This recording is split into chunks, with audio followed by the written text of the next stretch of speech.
Banyak yang belum tahu trik ini sebetulnya. Memang yang baru gejala biasanya kalau tidak bisa ditangani dengan tepat itu malah makin parah.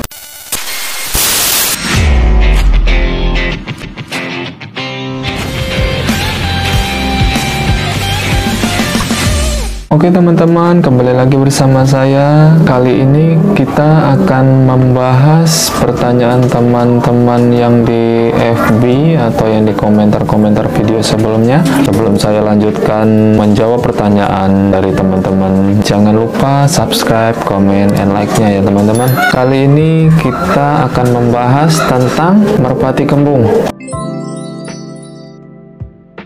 Bagaimana solusinya, bagaimana penanganannya. Sebetulnya merpati kembung itu sesuai pengalaman saya, menurut saya itu faktor cuaca pun bisa, apalagi saat cuaca pancaroba. Bahkan tahap penjemuran burung yang salah bisa mengakibatkan burung kembung.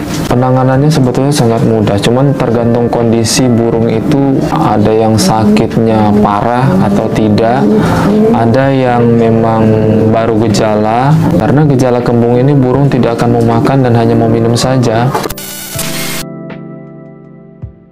Sebelum keluar kandang atau saat burung sebelum dijemur, saat teman-teman sedang membersihkan kandang di pagi hari, burung itu kita cek kakinya. Banyak yang belum tahu trik ini sebetulnya. Jadi saat pagi hari, teman-teman cek dulu kaki burung itu dingin atau hangat atau panas. Biasanya burung yang sehat itu kakinya hangat atau panas. Tapi kalau saat teman-teman mengambil satu merpati dari kandang, lalu teman-teman cek kakinya ada yang dingin, itu bertanda burung tidak sehat, tidak fit, bahkan bisa jadi gejala kembung. Kalau memang kira-kira ada yang dingin di antara merpati atau pelayar yang lain, itu saya pisahkan dulu, jangan dicampur dengan yang lain. Yang pertama saya lakukan setelah memisahkan burung yang memang kira-kira menurut saya tidak fit, penjemuran tidak saya lakukan di atas atap atau di atas atap rumah atau di tempat ketinggian. Biasanya hanya dijemur di lantai atau di atas tanah sekalipun. Yang penting jangan sampai terpapar angin yang kencang secara langsung.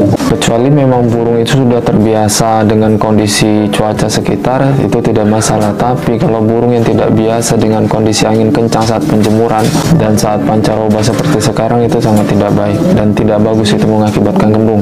Yang terpenting cuaca panasnya pun mendukung. Yang kedua, sebelum tahap penjemuran, untuk khusus merpati kembung, jangan sampai dikasih makan sedikit pun, jangan sampai dikasih minum sedikit pun. Itu triknya.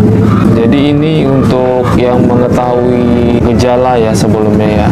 Ya memang sudah kira-kira burung ini udah menandai bahwa dia udah kembung. Jadi kurang lebih penjemuran kalau memang panas terik 1 jam atau 1,5 jam sudah cukup untuk merpati yang kurang fit. Kecuali merpati fit itu tidak masalah lebih dari itu. Merpati yang gejalanya kembung jangan terlalu lama, karena bisa dehidrasi karena kita tidak memberikan minum atau makan sama sekali. Setelah tahap penjemuran kita lakukan selama 1 jam atau 1,5 jam, kita dinginkan terlebih dahulu, kita angin-anginkan, jangan sampai masuk kandang langsung. Jangan pernah dikasih makan atau dikasih minum terlebih dahulu setelah dijemur, setelah diangin-anginkan. Itu kembali lagi poinnya, masukkan saja ke kandang, jangan diumbar. Biasanya setelah sore hari kita memberikan makan burung ya. Setelah memberikan makan burung, untuk khusus merpati yang memiliki gejala kembung atau sakit kembung, kita jangan memberikan makan sama sekali. Kita hanya memberikan minum, itu pun hanya sedikit. Biasanya hanya syarat saya saat dia minum sebentar, sekitar 2 detik dia minum, langsung tarik air minumnya, jangan sampai banyak-banyak. Jadi kesimpulannya, untuk merpati kembung itu kita puasakan makan minum selama 1 hari atau 1,5 hari. Keesokan harinya kita bisa memberi dia makan perlahan, sedikit demi sedikit, minum pun sedikit demi sedikit. Jangan langsung memberikan minum yang banyak atau makan yang banyak, karena makanannya pun tidak akan disentuh, hanya minum saja. Jadi berikan dia makan sedikit, sekitar jagung 5 butir. Kita tes kita pancing. Kalau dia mau makan jagung 5 butir, baru kita kasih minum sedikit saja, sekitar 2 detik atau 3 detik dalam proses penyembuhan. Prosesnya bertahap, semakin hari semakin bertambah. Nah, teman-teman nanti bisa lihat kemajuan proses penyembuhannya, karena tidak ada yang instan. Kebanyakan orang langsung instan, langsung beli obat atau obat-obat apa, itu nggak akan mempan untuk merpati kembung, karena dia akan memuntahkan. Apalagi kalau obatnya berbentuk pil, kapsul, atau yang lainnya, karena merpati kembung tidak bisa diisi dengan makanan padat. Biasanya dia akan memuntahkannya kembali. Kalaupun dia tidak memuntahkannya di siang hari, sore hari, tapi biasanya di malam hari dia akan memuntahkan. Penjemuran tetap jangan terlalu lama, 1 jam sampai 1,5 jam, dan dipisahkan dari merpati lain. Makan minumnya pun harus dipisahkan, jangan dicampur dengan merpati lain, takutnya tertular. Pengalaman saya seperti itu. Ya, alhamdulillah sampai sekarang ini merpati yang kembungnya parah pun sebagian bisa sembuh, karena yang bernyawa urusan Allah, karena kita berusaha semaksimal mungkin untuk menyembuhkannya, apalagi merpati kesayangan.